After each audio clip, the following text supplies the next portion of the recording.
When Sally retired at age 62 with $1 million IRA, she felt really proud until she realized how much of it that the IRS could eventually claim. In this lesson, I'll walk you through her case using Roth conversion software so you can see how to turn a tax time bomb into long-term tax-free income. If it's your first time here, I'm Dr. Amanda. Welcome to the Retirement Income School. This is your place for financial education to help you protect your wealth and generate guaranteed lifetime income so you can retire financially relaxed. All right, let's jump right in. Today we're talking Roth conversion, and I'm going to walk you through a live demo.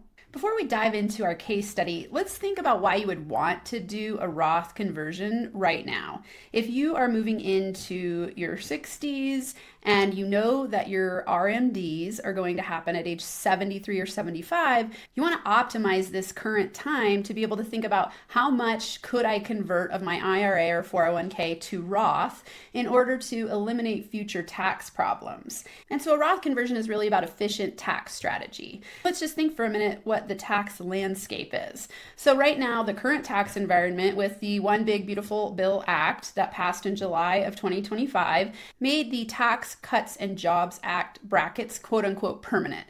The reason I have this in quotes is because we all know that permanent is really temporary until the next Congress takes over and laws and policies change. So they're at least permanent for a period of time in the 10, 12, 22, 24, 32, 35, and 37% tax brackets, which means that we have a window of time to be able to strategically plan for a Roth conversion and efficiently convert our pre-tax dollars to post-tax dollars in a time where we can manage the tax brackets because we know what they're going to be.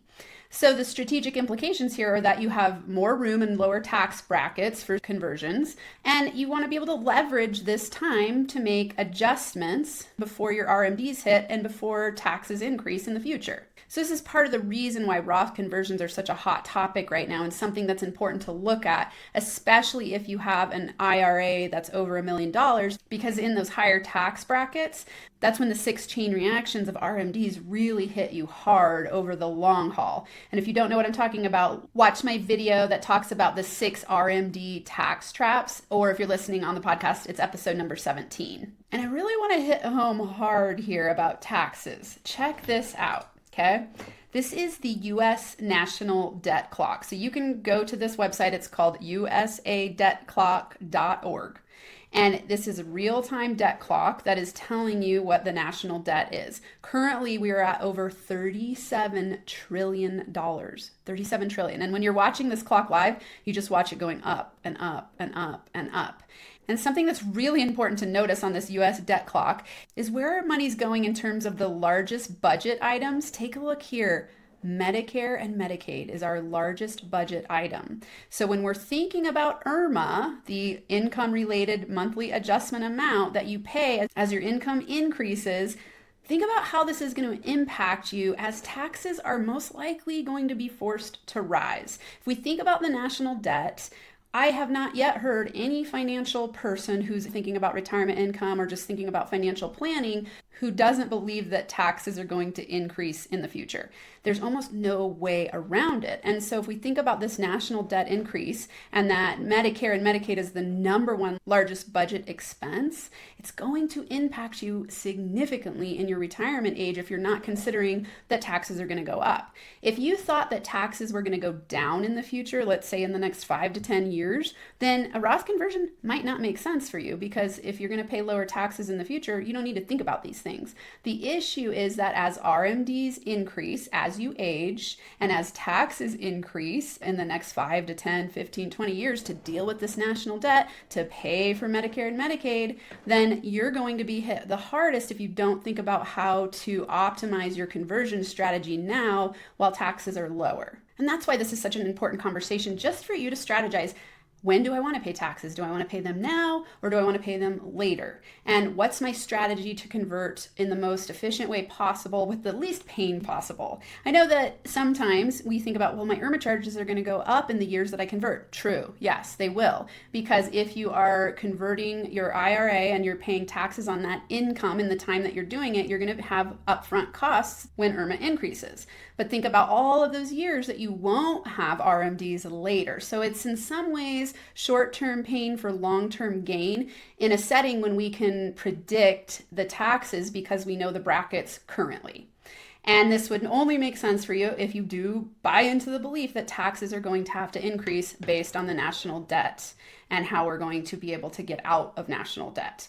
One of the most common ways is to raise taxes. And so it'd be surprising if that didn't happen sometime in the near future during your retirement era. And so let's think about, what does increasing national debt mean for IRA millionaires? And you don't even have to be an IRA millionaire here. It could be that you have $500,000 in your IRA, $250,000, whatever the number is. Just think about how it's going to impact you and how you want to plan ahead for this. So currently we add approximately $50 billion to the national debt every 100 days. And we're at 37 trillion. It's growing by the second, as you saw in the US national debt clock. And the highest budget item, like I said, is Medicare and Medicaid. So consider what this means for IRMAA in the future. And if you have a large IRA, you're really going to be a prime target for increasing RMDs to be one solution for the national debt and the Medicare and Medicaid problems. And so that's why it's important for you to consider a strategy that's going to have you pay the taxes now instead of later and have that short-term IRMAA pain for long-term gain and just have more control over what income you're going to have during retirement based on conscious tax strategy. All right, let's look at our case study. So this is Sally Smith. Sally Smith is not a real person.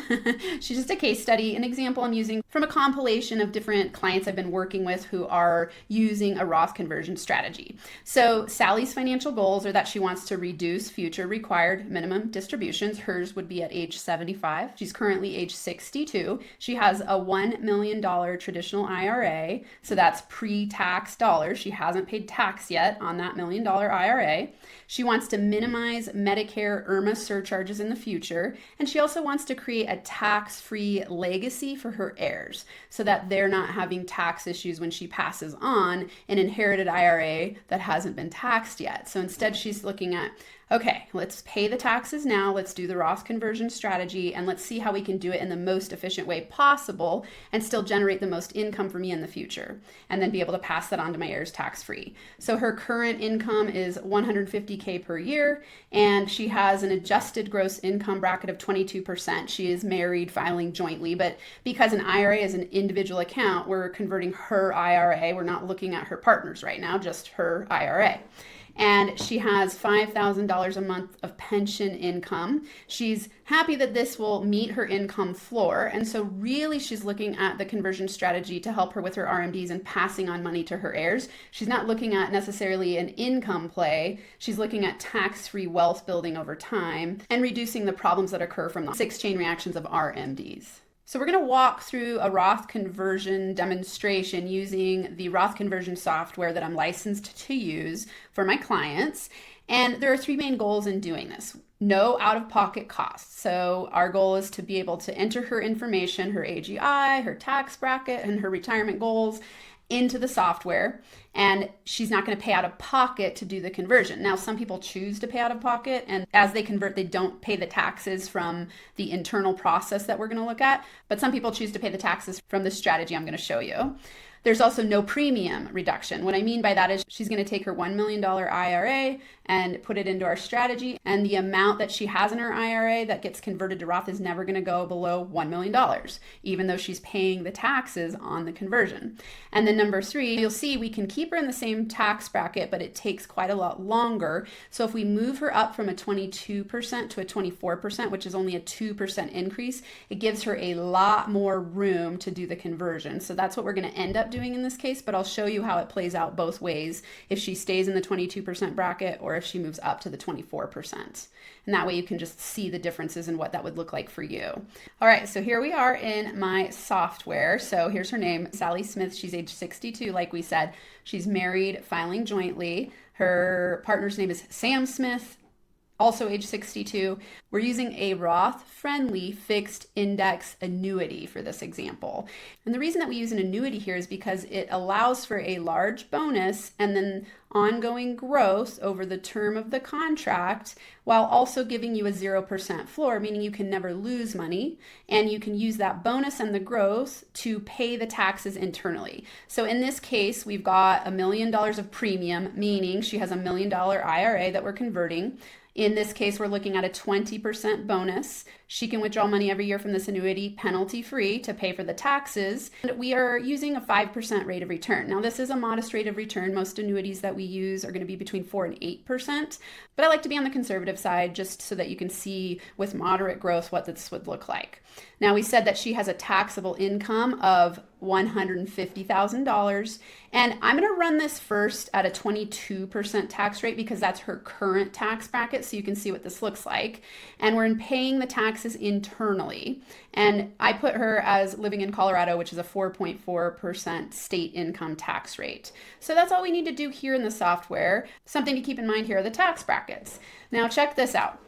Okay, we've got a 22% tax bracket for married filing jointly, goes up to $206,700 per year. Okay.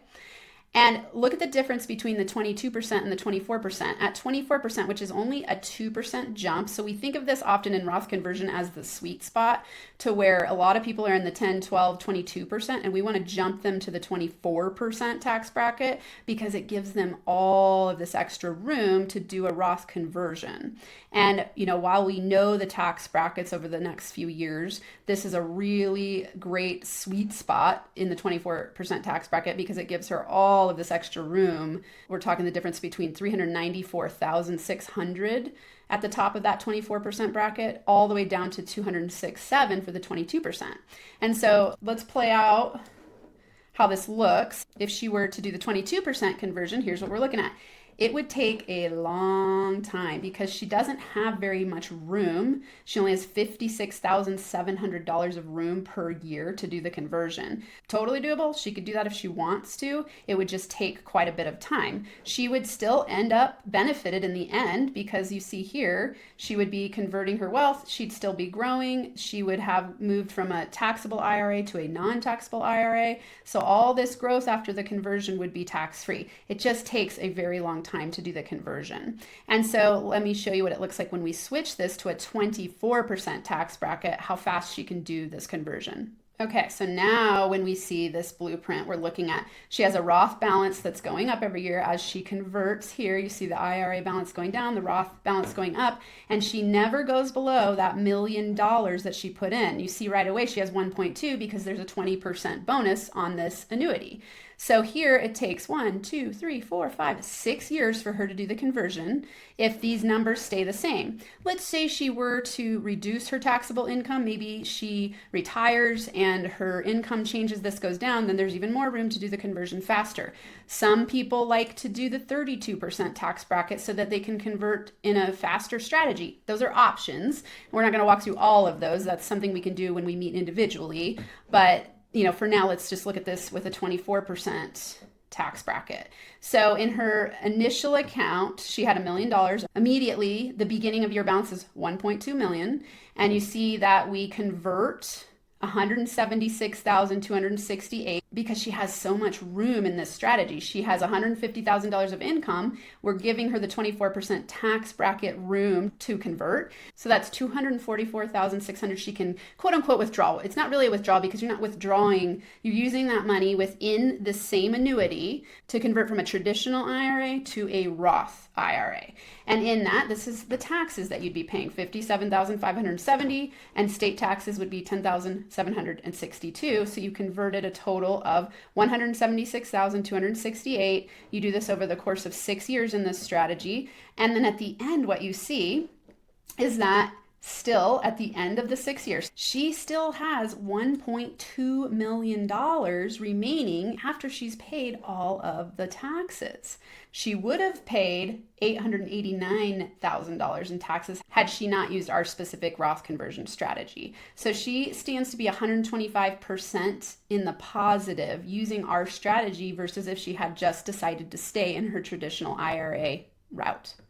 So you see at the end, now she's got at age 68, $1.2 million that is just going to continue to grow tax-free. She's eliminated the RMD problems that she has with this $1 million IRA. Now this money is tax-free to pass on to her heirs. So when they receive this money, it's not going to cause big tax problems for them. And at this point, for this specific annuity, it is a 10-year contract. So at age 72, she could decide, I love the growth that's happening in this. I want to stay with it. It's at $1.4 million. I'm just going to let it keep growing, or I can take it out and do something else with it. I could convert it into income. I could turn it into whole life policies to accelerate my wealth even more using a become your own bank strategy. There are just so many more options that she has. And you see this has all happened before her RMD age. And then if we play this out all the way to 100, let's say she chooses to stay in this strategy. At age 100, she has $5.8 million tax-free, which to me is an incredible growth strategy that allows her to meet all of her goals. She eliminated RMDs. She can pass on her wealth tax-free. And she's got this financial security just knowing she doesn't have to worry about all of the problems that could be created with having a traditional IRA. So I want you to think about the power of pairing a Roth conversion with an annuity strategy. So the Roth advantage is that it's tax-free growth. There's no required minimum distributions anymore. There are tax-free withdrawals in retirement, and it's the ideal vehicle for wealth transfer, or definitely one of them. When you have traditional money and you've got to somehow figure out how to convert it into post-tax dollars, this is a great strategy. But the issue with having just a Roth IRA that's not paired with an annuity is that it doesn't have market risk protection. So when your Roth IRA is invested in the market, you could have some down years. So that's one of the disadvantages of not putting it into an annuity. So when you have the annuity, you have downside protection. So you have a 0% floor, principal protection, and yet you have options for growth. So with an A-rated fixed index Roth-friendly annuity, you've got lifetime income potential, you've got principal protection, you've got market-linked growth, and there's no out-of-pocket expenses to convert. And I want to address this here. You know, I have some people say, I've had an annuity in the past and it didn't perform the way that I wanted, and so they don't even want to look at this strategy. And I think that's a mistake because annuities of the old are not the same as the annuities of today. When annuities are sold, they're going to be tied and linked to the investment strategies of that time. So let's say you bought an annuity 10 years ago. Well, the bond rates were very, very low, and insurance companies invest in bonds because it's very secure. They're not investing your money in risky things. Insurance companies are very secure financial powerhouses. Banks invest in insurance companies, and annuities are sold by insurance companies. So if you bought an annuity 10 years ago, the growth rate might have been very small, 1 or 2%. It's not the same as the annuities today. There's even an annuity that was just released. It's only right now available in 38 states, but they have a 40% bonus that's vested immediately, which means that let's say that you funded this with $1 million IRA, it gets a 40% bonus. So right away you're at 1.4 million. It's vested immediately, meaning if you were to die the next day, your beneficiary would get $1.4 million. That's wild. And it also means that for the growth on it over the term of the contract, there's minimum 4% per year. So instead of the floor being 0 in this annuity, the floor is 4%. Then you have the upside potential of the index that this is tracking, so you can grow this even more. One of the indices in this annuity has averaged 10% per year. So you have that potential for upside growth, but you have that protection at the floor. So in some cases that would be 0, some cases 4%. So you're going to get some guaranteed growth, you have guaranteed protection, and then you get that bonus to be able to pay the taxes on the conversion. So, you know, when I hear people say, I don't even want to think about annuities, I don't like annuities, I'm not even going to hear it, it makes me think, well, that's kind of like saying 20 years ago I invested in a stock and it was horrible and all stocks are bad. You can't say that. You know, things change over time. Not all stocks are bad. Some might be a bad investment, some are not. Same thing with annuities. This is why you want to get educated and you want to take a look at the contract terms. And that's what I do with all of my clients. I educate you, we look at the terms, I make sure you understand everything so you know exactly what you're getting into. And I also help you dispel old beliefs that might not be accurate about annuities. Most people have heard of them. Sometimes their friends say they invested in them and they're like, this was a horrible investment, and then they just never look at it again. And I just don't think that's a smart strategy when you're thinking about your own retirement income. Educate yourself, ask questions, look at the policies. If you've never actually looked at an annuity, then you don't really know the terms. And so it's important to discover how it might be advantageous for you and your situation. That said, if you're ready to talk to me about a Roth conversion or other retirement income topics that I've discussed, then schedule an appointment with me by going to retirementincome.school, and you'll see a link at the top of the page that says book a Q&A call. We'll have a phone call, we'll talk about your situation and see what could be a good fit for you. And if we decide to move forward, we schedule another appointment and we'll do a Roth conversion blueprint for you so you can see exactly how the numbers would play out. Again, that's retirementincome.school, and then just book a Q&A call. And I want to thank you again for being here today. If you haven't yet subscribed to the podcast or YouTube channel, be sure to do so. Turn on the notifications so you never miss out. And continue to stick with me here at the Retirement Income School, where I'll keep bringing you financial education to help you keep your money safe and make it last so you can enjoy retirement. This content is for educational purposes only and is not financial, legal, or tax advice. Always consult a qualified professional before making decisions about your retirement.